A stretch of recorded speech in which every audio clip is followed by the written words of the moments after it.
Il est 18h53, place à l'invité d'Europe Soir avec vous Isabelle Millet et on parle ce soir de l'urgence humanitaire en Syrie. Avec le docteur Michel Janssen de Médecins sans frontières. Bonsoir. Bonsoir. Vous êtes vous-même médecin, chef de mission pour MSF. Vous étiez en Syrie cet été.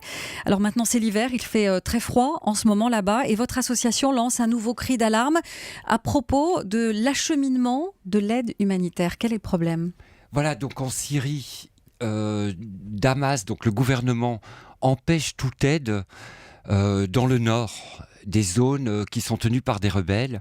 Or, pour amener de l'aide dans le nord, il faut passer par les pays frontaliers, c'est-à-dire que soit la Jordanie, l'Irak ou la Turquie. Ces pays accueillent déjà beaucoup de réfugiés, donc c'est plus de 500 000 en Turquie et autres. Mais la frontière, il n'y a que un ou deux petits points par lesquels on peut passer et on ne peut pas faire tourner un hôpital où il faut acheminer une tonne d'aide par jour, des médicaments, des antibiotiques. Les combats continuent. Demain, il y a des négociations à Genève pour aider l'aide. Et bizarrement, parce que Damas a dit que non, il ne veut pas de l'aide transfrontalière de la Turquie, ils ne vont même pas en parler. Donc Médecins sans frontières veut mettre un coup de pied dans la fourmilière, dire bon, maintenant, ça suffit. Il y a 5 millions de personnes qui n'ont pas d'aide. Alors, pas d'aide, c'est jamais tout ou rien. C'est toujours un peu et trop peu, et tout le monde fait beaucoup d'efforts. Mais s'il n'y a pas une vraie volonté politique de laisser passer l'aide, non pas par Damas, mais par les pays voisins, on n'y arrivera pas. C'est ça, parce qu'aujourd'hui, la quasi-totalité de l'aide humanitaire internationale passe par Damas, Voilà, tout à fait. et contrôlée par le gouvernement. Voilà, ce qui ne veut pas dire qu'il n'y a pas de besoin du côté du gouvernement, ni que cette aide peut passer un tout petit peu de Damas dans les zones rebelles.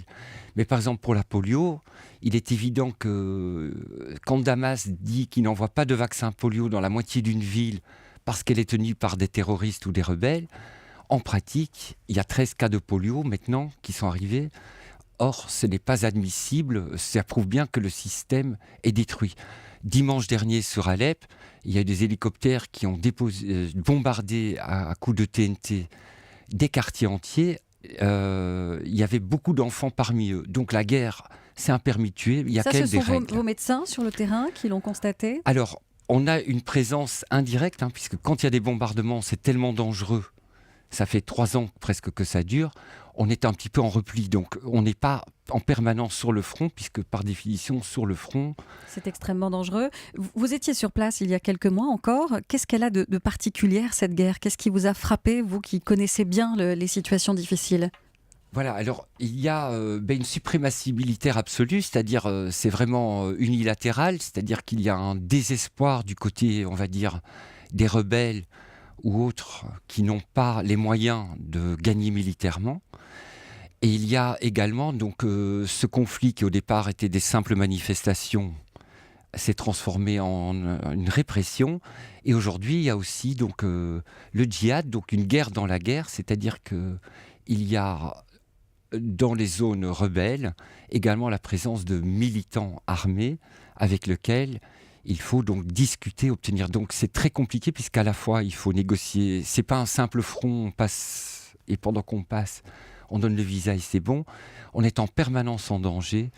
En permanence en train de discuter pour pouvoir acheminer de l'aide, pour pouvoir soigner les gens. Vous soignez tout le monde, les civils, les rebelles, les militaires ? Bien sûr. On soigne tout le monde en sachant qu'on ne demande pas qui est qui, mais que mettre un sniper et un snipé dans la même salle n'est pas toujours aisé. Mais on soigne tout le monde et on essaye quand même de donner priorité aux civils, c'est-à-dire qu'un accouchement sous les bombes, c'est parfois une aide plus utile que le pansement pour le blessé, parce que les armées ont leur propre service, on va dire médical, ce qui ne veut pas dire qu'il est de bonne qualité et parfait.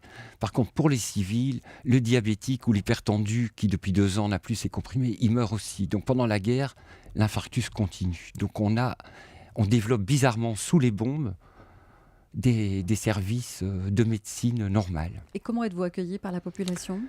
Alors, en général, on est, on va dire, plutôt bien accueillis. C'est quand même des soins gratuits.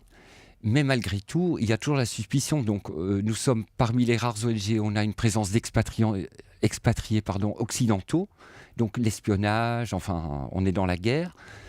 Et on a des protocoles. Donc, par exemple, quand un rebelle vient, il dit « je veux donner mon sang pour aider mon... » et qu'on lui dit « non, pour la qualité de la transfusion, on n'a pas besoin de ton sang, on va prendre celui de la banque de sang », tout le monde ne comprend pas toujours ça. Donc ça demande énormément de patience et de négociation, mais on y arrive, c'est possible.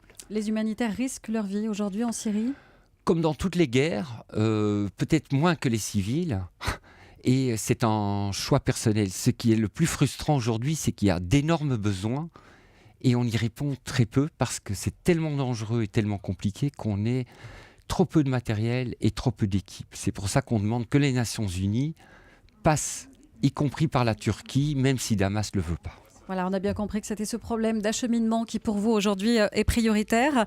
Merci beaucoup. On pense aussi bien sûr aujourd'hui aux journalistes détenus en Syrie, à nos confrères Didier François, Édouard Elias, Nicolas Hénin et Pierre Torres. Merci Dr Michel Janssen de Médecins sans frontières d'avoir été avec nous en direct ce soir sur Europe 1. Merci pour votre invitation.